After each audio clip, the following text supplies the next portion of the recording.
어느 날 내 신용카드 한도의 90% 이상을 사용했다는 문자를 받았다.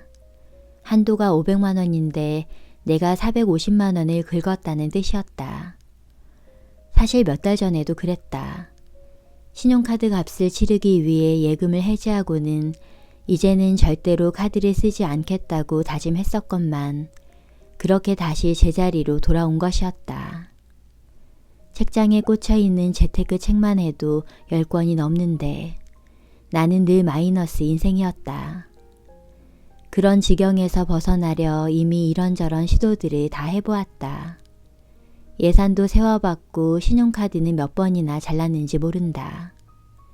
그러나 실물카드가 없어도 모바일로 다 살 수 있는 세상이라 카드를 잘라도 별 소용이 없었다. 늘 정신을 차리고 보면 어디에 썼는지 기억도 안 나는 카드값이 내 손에 들려 있었다. 딱히 사치를 하는 것 같지도 않은데 늘 월급 전이면 돈이 없었다. 그러던 중 어느 날 한 권의 책을 만나게 되었다. 나는 빚을 다 갚았다라는 제목의 책이었다. 나는 이 강렬한 제목에 이끌렸다. 사실 재테크 책들은 대부분 하는 이야기가 비슷해서 읽지 않아도 내용을 다 알 것 같은 기분이 들고는 했었다. 통장 쪼개기, 적금 풍차 돌리기 등 이 책도 결국은 아끼라는 내용이 아닐까 하는 마음이 들기는 했지만 그래도 마음을 다잡자는 마음으로 책을 펼쳤다. 작가는 약 2,500만 원 정도의 빚을 지고 있었고 카드 리볼빙 서비스를 이용했던 모양이었다. 나 역시 몇 년 전 집안 경제를 뒤흔든 뒤 한동안 리볼빙으로 빚을 갚았던 터라 픽 웃음이 나왔다. 잘못된 소비 습관으로 인해 일을 열심히 해도 빚을 갚지 못했던 작가가 1년간 소비 단식이라는 자신만의 방법을 통해 빚을 청산하고 새로운 직업까지 가지게 되었다는 내용이었다. 책의 내용을 읽어갈수록 나는 몸을 고쳐 앉게 되었다. 소비 단식이 뭘까 궁금해졌다. 소비 단식이란 말 그대로 소비를 중단하는 것이다. 핵심은 아주 간단하다. 1년 정도 기간을 정해서 꼭 필요한 것, 예를 들면 생명 유지에 필요한 음식과 옷, 난방비 등 외에는 일절 돈을 쓰지 않는 것이다. 작가 역시 이전의 나처럼 많은 재테크 책을 보고 하라는 대로 했음에도 맞지 않아 중도 포기했던 경우가 많았다고 한다. 그런 실패 끝에 도전했던 방식이라 그런지 소비 단식은 지켜야 할 게 많지 않고 단순했다. 지금 내게도 필요한 것은 바로 이 소비 단식이라는 생각이 들었다. 그래서 나에게 맞는 방식으로 계획을 세운 뒤 그것을 지켜나가며 도전해 보기로 했다. 그렇게 나의 소비 단식은 시작되었다. 일단 평일에는 웬만하면 돈을 쓰지 않기로 했다. 당장 없으면 안 되는 필수품, 쌀, 비누, 식재료 등은 미리 메모해뒀다가 일주일에 한 번만 장을 보기로 했다. 돈을 쓰지 않는 날, 무지출 데이. 사실 처음엔 별로 어렵지 않겠다고 생각했다. 돈을 안 쓰면 되지 그게 뭐가 대수냐 싶었다. 그러나 나 같은 소비 친화적 인간에게 돈을 쓰지 않는 건 정말 어려운 도전이었다. 일단 생각지도 못하게 돈 쓸 일이 너무 자주 찾아왔다.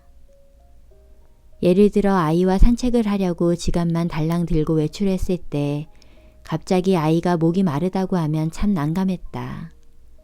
이전 같았으면 편의점에서 바로 물을 샀겠지만 소비를 의식하고부터는 이전처럼 아무 생각 없이 돈을 쓸 수가 없었고 이후 아이와 산책을 나갈 때에는 꼭 물을 챙기게 되었다. 또 어느 날은 약속이 있어 외출했는데 건조한 날씨에 입술이 벗겨질 듯 아팠다. 립밤을 안 가져온 것이었다. 예전 같으면 립밤 하나가 얼마나 한다고 하고는 몇천 원짜리 립밤을 바로 하나 샀을 것이다.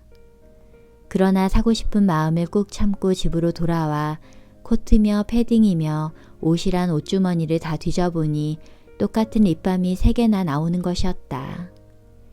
다시 한번 그간의 나의 소비를 마주하며 반성했고 이제는 외출할 때 미리 준비를 더 철저히 하게 되었다.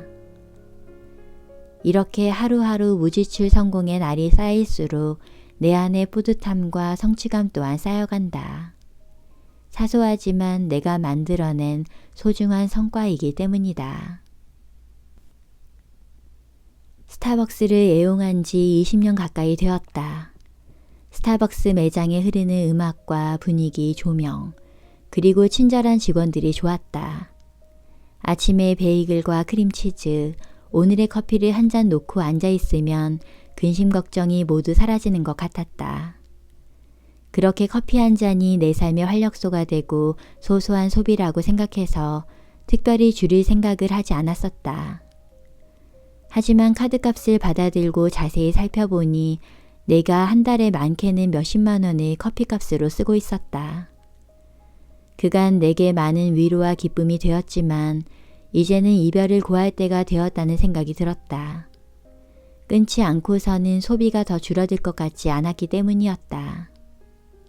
소비를 줄이려면 강한 의지가 필요했기에 나에게는 줄이는 것보다 끊는 게 맞다고 생각했다. 되도록 집에 있는 커피를 마시려 하고 바깥 커피가 너무나 마시고 싶은 날에도 스타벅스는 가지 않기로 했다. 또다시 별을 모으고 싶어질지도 모르기 때문이다. 언젠가 내가 합리적인 소비를 할 수 있는 사람이 되면 그때 다시 찾으리라 마음먹으며 스타벅스의 안녕을 고했다.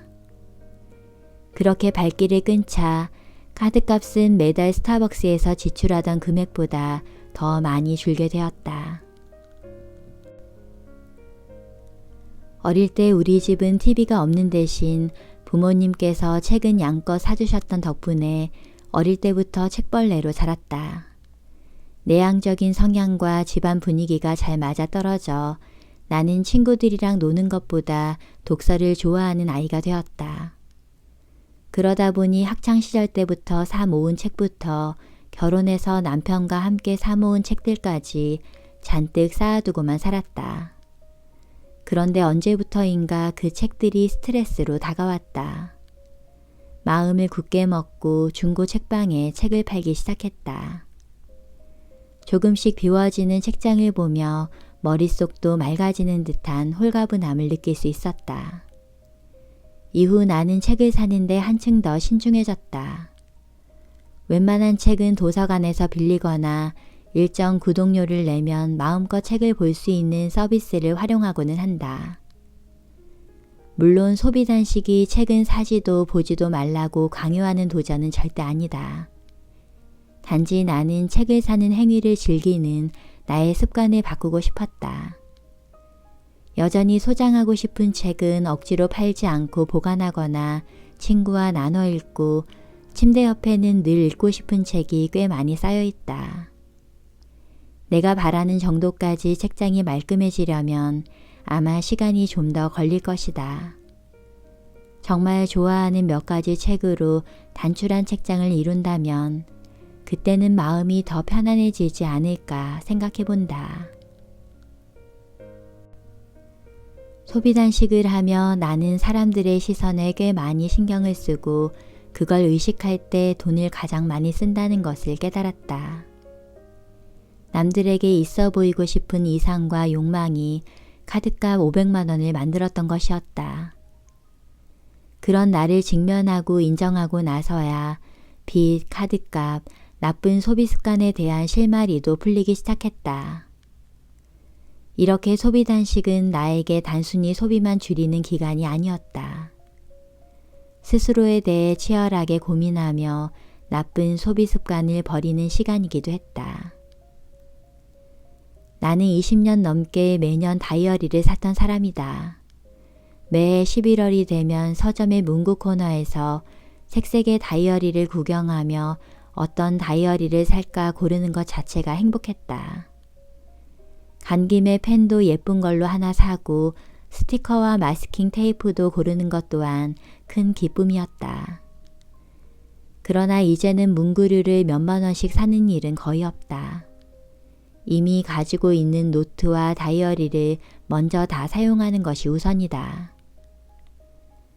지금의 나에게 필요한 것은 다이어리와 문구들을 사는 데서 오는 기쁨이 아니라 소비를 꾸준히 줄여 나가는 것, 대출금과 카드 대금에서 오는 안도감이다.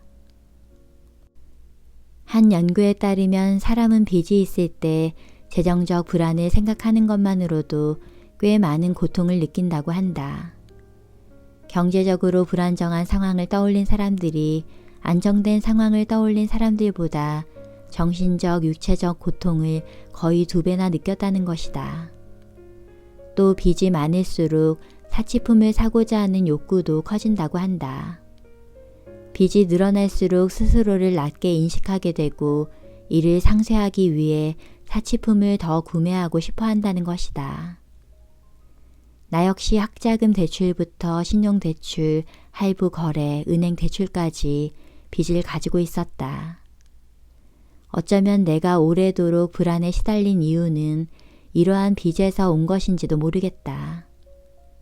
그래서인지 마음이 허전할 때, 내 삶이 아무것도 아닌 것처럼 느껴질 때 뭔가를 사고 싶다는 생각이 많이 들었던 것 같다.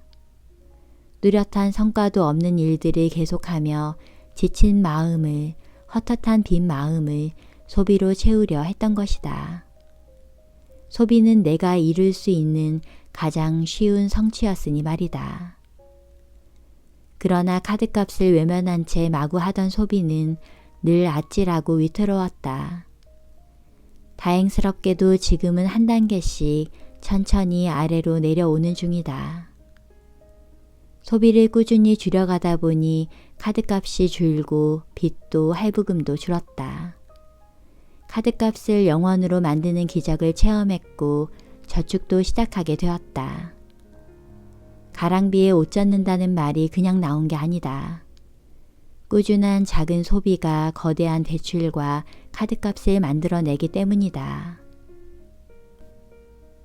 소비 단식은 내가 나와 한 치열한 싸움이었다. 그만큼 어려운 도전이었다. 그러나 소비 단식으로 나는 빚을 갚을 수 있었고 불안하던 마음이 건강해졌다. 타인의 시선에서도 한결 자유로워질 수 있었다. 넘어져도 다시 일어설 힘이 생겼다. 이제 나는 소비가 아닌 소소하지만 꾸준하고 확실한 성취에 마음이 간다. 하루 10분 이상 걷기, 영양제 챙겨 먹기, 채식하기, 감사일기 쓰기, 책 한 페이지 읽기 등 이런 단순하고도 작은 매일의 성취들이 모여 내 마음을 채우고 삶을 단단하게 해줄 것이라 생각한다. 소비 단식을 하며 꽤 많이 넘어지고 실패를 겪었지만 다시 일어나 제대로 앞을 보고 걸어왔듯이 나는 앞으로도 이 길을 묵묵히 걸어갈 것이다. 소비 단식이 더 이상 필요하지 않을 그날, 그날을 상상하는 것만으로도 마음이 벅차오른다. 자유롭고 온전한 나를 만날 미래를 그려본다.